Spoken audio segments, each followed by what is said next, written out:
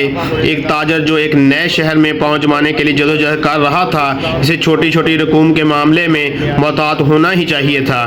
یہ گرانا سادہ زندگی بسر کرتا تھا، شان و شوکت کی کمی کو ایک خوش و خرم زندگی کے تاپاک سے پر کیا جاتا۔ اگرچہ میرے والد کا کاروبار کافی پھیل گیا تھا، تب بھی بے مصروف کاموں پر روپیہ خرچ نہ کرنے کی عادت برقرار رہی۔ دولت آنی جانی چیز ہے، یہ آج آپ پر مہربان ہو سکتی ہے، مگر کون جانتا ہے کہ کل اس کا موڈ کیا ہوگا۔ میرے والد نے اسی اصول کے تحت گھر کا بجٹ چلایا۔ جب ہم لوگ بڑے ہوئے تو اس بات کا ہمارے ذہنوں پر بہت گہرا اثر موجود تھا کہ قائد اعظم کی زندگی کا یہی انداز ساری زندگی برقرار رہا۔ محمد علی تقریباً 6 سال کے ہو چکے تھے۔ میرے والدین نے انہیں گھر ہی پر گجراتی پڑھانے کے لیے ایک استاد کی خدمات حاصل کر لی تھیں۔ ان کا خیال تھا کہ ان کا بیٹا ابھی بہت چھوٹا ہے۔ سب سے قریبی اسکول بھی ہمارے گھر سے کافی فاصلے پر تھا۔ یہ فاصلہ اتنا تھا کہ والدین کے خیال میں 6 سال کا بچہ اسے پیدل کرنے کے قابل نہیں تھا۔ محمد علی کو پڑھانے کے لیے جو سبق دیا جاتا وہ اس سے لاپرواہ رہتے۔ وہ قطعی طور پر جمع تفریق کی حسابی دنیا میں داخل ہونے کے لیے تیار نہ تھے۔ اس طرح استاد کے ساتھ ان کا وقت ایک ناگوار مجبوری کی حالت میں گزرتا۔ اس کے برعکس پڑوسی لڑکوں کے ساتھ کھیل میں مشغول ہوتے تو خوش و خرم رہا کرتے تھے اور زیادہ بے تکلفی سے کام کرتے۔ ان لڑکوں سے انہیں کھیلوں میں مہارت رکھنے والے بچوں کی شہرت حاصل تھی۔ ان کے ساتھ بچے انہیں اپنے بچگانہ ذہنوں میں اپنا لیڈر تصور کرتے تھے، اور محمد علی نے بھی محسوس کرنا شروع کر دیا تھا کہ وہ اپنے ساتھیوں سے بہتر ہیں۔ جب وہ 9 سال کے ہوئے تو انہیں پرائمری اسکول میں داخل کروا دیا گیا، جہاں امتحان کے وقت انہیں اپنے ہم جماعت طلباء کے ساتھ پڑھائی میں مقابلہ کرنا پڑا۔ انہیں یہ دیکھ کر مایوسی ہوئی کہ اسکول میں دوسرے لڑکے نے ان سے زیادہ نمبر حاصل کر کے ان سے آگے نکل گئے تھے۔ کھیلوں میں وہ دوسرے لڑکوں کو شکست دیا کرتے تھے۔ وہ خود کو ہمیشہ دوسروں سے بہتر اور برتر سمجھتے تھے، مگر انہیں معلوم ہوا کہ وہ اپنی کلاس میں اول پوزیشن کے مالک نہیں تھے۔ اسکول جانے کے بعد انہیں اپنے کھیل کے اوقات سے کئی گھنٹے پڑھائی کے لیے نکالنے پڑے تھے، اور اسکول میں اتنا وقت رہ کر بھی انہیں بہترین طالب علم کی حیثیت حاصل نہ ہو سکی تھی۔ اس کا نتیجہ یہ نکلا کہ ان کا دل کتابوں اور اسکول سے اچاٹ ہو گیا۔ جس نے میرے والد کو پریشان کر دیا، وہ اپنے بیٹے کو مناسب تعلیم دلوانا چاہتے تھے تاکہ وہ میٹرک کرنے کے بعد ان کے ساتھ کاروبار میں شامل ہو سکے۔